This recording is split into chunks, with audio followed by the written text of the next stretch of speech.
Llegamos al marco principal del laboratorio, la NOM 007.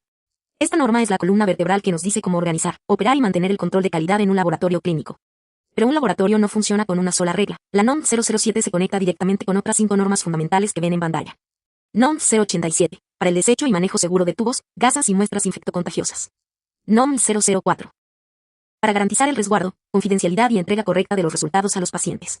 NOM 010, para el protocolo de seguridad en el manejo de muestras de alto riesgo epidemiológico.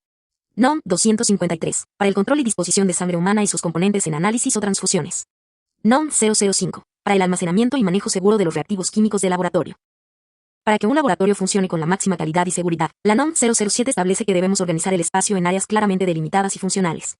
Sigamos la ruta del proceso.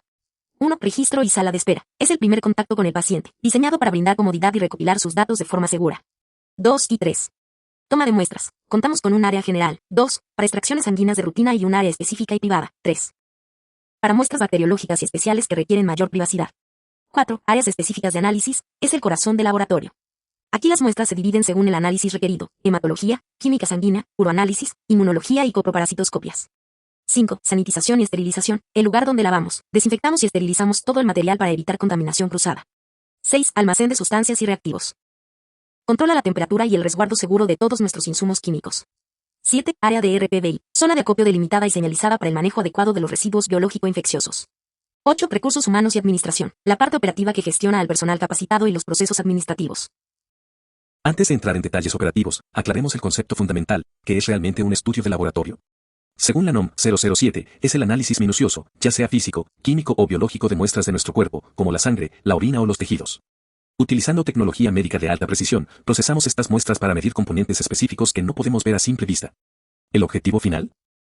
Obtener información exacta que le permita al médico prevenir enfermedades, confirmar diagnósticos o monitorear la evolución de un tratamiento. Ahora bien, ¿qué es formalmente un laboratorio clínico? Es un establecimiento público, social o privado enfocado en el análisis de componentes del cuerpo humano.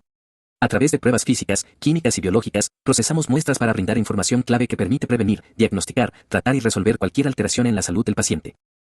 Pero para que todo esto sea seguro y confiable, la operación del laboratorio está estrictamente regulada por la COFEPRIS, Comisión Federal para la Protección contra Riesgos Sanitarios. ¿Y qué hace la COFEPRIS? Se encarga de vigilar, inspeccionar y evaluar que cumplamos con la normatividad sanitaria. Verifica desde la infraestructura y el equipo, hasta el correcto manejo de insumos y el personal capacitado, garantizando que el servicio que recibes no represente ningún riesgo para tu salud. A ver, pongan atención, porque esto les evita una infección grave o una multa enorme. La NOM 087 no es ciencia nuclear, pero hay que sabérsela de memoria. Es la norma que nos dice qué hacer con los RPBI, es decir, los residuos peligrosos biológico-infecciosos. El secreto de la 087 está en 2 cosas: clasificar bien y no revolver estados físicos. El contenedor rígido rojo es sagrado. Ahí van únicamente los punzocortantes, agujas, bisturís, lancetas. Jamás llenen ese bote a más del 80% de su capacidad. La bolsa roja es para material curativo o de laboratorio con sangre o microorganismos, gasas empapadas, guantes con restos biológicos, tubos de ensayo. Ojo. Si la sangre está seca o es solo una manchita en una gasa, eso no es RPBI, va a la basura común. La bolsa o contenedor amarillo es para lo patológico: tejidos, órganos, placentas o muestras biológicas que no estén en formaldehído. Y la regla de oro que nadie debe olvidar: líquidos en recipientes herméticos, sólidos en bolsas. Si metes un líquido en una bolsa y se perfora en el trayecto, el desastre biológico es tuyo. Así de simple. Llegamos a una de las normas más vitales del sector salud, la NOM 253, que regula la disposición de sangre humana y sus componentes hemoderivados con fines terapéuticos. Para entenderla fácil, esta norma protege tanto al que dona como al que recibe. Selección rigurosa, define cómo evaluar a los donantes para asegurar que la donación sea altruista, voluntaria y, sobre todo, libre de enfermedades transmisibles por transfusión, como VIH, hepatitis B y C o Chagas. Fraccionamiento y manejo. Regula cómo separar la sangre en sus componentes, glóbulos rojos, plasma, plaquetas y crioprecipitados, y cómo almacenarlos a las temperaturas exactas que exige la ley. Hemovigilancia y trazabilidad. Cada unidad de sangre tiene un código y un registro estricto. Sabemos exactamente de quién vino, dónde se procesó y a qué paciente se le transfundió. En pocas palabras, la NOM 253 asegura que cada transfusión en el país sea segura, oportuna y de máxima calidad. Pasemos a una norma fundamental tanto en la ética médica como en el laboratorio, la NOM 010, que regula la prevención y el control de la infección por VIH. Cuando trabajamos con esta norma en el laboratorio o en consulta, hay 3 pilares inquebrantables que debemos cumplir. Voluntariedad y consentimiento. Ninguna prueba de VIH se puede realizar de forma obligatoria ni secreta. El paciente debe dar su consentimiento informado por escrito. Confidencialidad absoluta. Los resultados son estrictamente confidenciales. Solo se entregan de forma directa y personalizada al paciente o a su representante legal. Consejería y bioseguridad. El diagnóstico de VIH siempre debe ir acompañado de consejería pre y post-test. Además, en el manejo de las muestras en laboratorio, aplicamos las precauciones universales de bioseguridad para proteger al personal y al paciente. En resumen, la NOM 010 no solo busca diagnosticar y tratar a tiempo, sino proteger la dignidad, los derechos humanos y la no discriminación de las personas. Ahora pasemos a la NOM 005 de la STPS, una norma indispensable para la seguridad laboral de todo el equipo en el laboratorio. Esta norma regula las condiciones de seguridad e higiene para el manejo, transporte y almacenamiento de sustancias químicas peligrosas. En un laboratorio manejamos reactivos corrosivos, reactivos, inflamables o tóxicos todos los días. Esta norma nos dice exactamente cómo evitar accidentes. Identificación y hojas de datos de seguridad. Todo reactivo o sustancia química debe estar claramente etiquetado y contar con su hoja de seguridad a la mano para saber cómo actuar ante un derrame o exposición. Equipo de protección personal, EPP obliga al uso adecuado del equipo según la sustancia que estemos manipulando, bata, guantes específicos, mascarillas o gafas de protección. Almacenamiento seguro. Define las reglas para almacenar sustancias en áreas ventiladas, separando reactivos incompatibles para evitar reacciones peligrosas o incendios. En resumen, la NOM 005 busca que trabajar con sustancias químicas en el laboratorio sea una tarea totalmente segura, controlada y sin riesgos para la salud del personal. Llegamos a la NOM 004, una norma jurídica y médica clave, la norma del expediente clínico.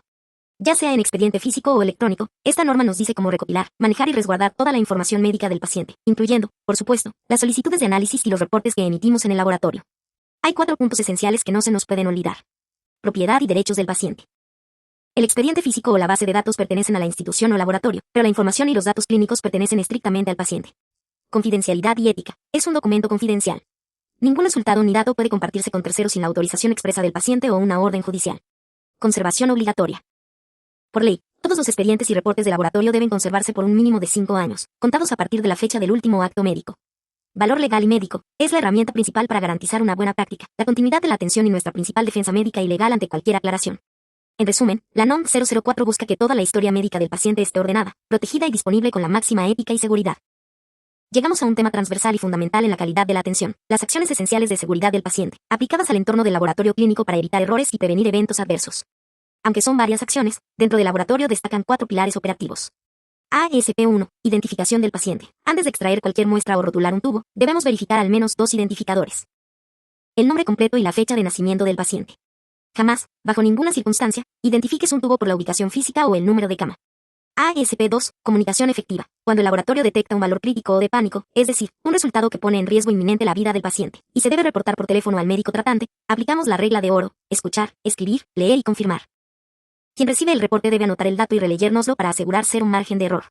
ASP3. Seguridad en sustancias de alto riesgo. Adaptado al laboratorio, esta acción nos exige la rotulación clara, correcta y la semaforización de reactivos y sustancias químicas peligrosas para evitar confusiones durante los procesos analíticos. ASP5. Reducción del riesgo de infecciones. IAS. Proteger al paciente y al personal es prioridad. Implica el cumplimiento estricto de los 5 momentos de lavado de manos, el uso adecuado del equipo de protección personal y la aplicación impecable de técnicas de asepsia y antisepsia durante la venopunción. Para cerrar un aspecto ético y legal indispensable en la práctica médica diaria, hablemos del consentimiento informado. Aunque en las tomas de muestra de rutina, como una venopunción simple, el consentimiento suele ser tácito, existen procedimientos y pruebas en el laboratorio donde la ley exige, de manera obligatoria, un consentimiento informado expreso y por escrito. ¿Cuándo debemos aplicarlo obligatoriamente? En procedimientos invasivos o especiales. Por ejemplo, en tomas de muestra arteriales, aspirados de médula ósea, biopsias o cualquier técnica que represente un riesgo mayor para la integridad del paciente. En pruebas de alto impacto o confidenciales, el ejemplo claro es la prueba de diagnóstico de VIH, regulado por la NOM 010, así como estudios genéticos. Ningún laboratorio puede procesar estas muestras sin un consentimiento firmado tras haber brindado consejería previa. En banco de sangre y transfusiones. Como lo señala la NOM 253, tanto el donante como el receptor de hemocomponentes deben autorizar el procedimiento con pleno conocimiento del proceso. Para que este documento tenga validez legal y médica, debe explicar con lenguaje claro el procedimiento, sus beneficios, riesgos y alternativas. Además, debe llevar la fecha, la firma del paciente, la firma y cédula del profesional de la salud y la firma de 2 testigos. En conclusión, el consentimiento informado no es un simple trámite administrativo, es la garantía del respeto a la autonomía, la dignidad y los derechos del paciente.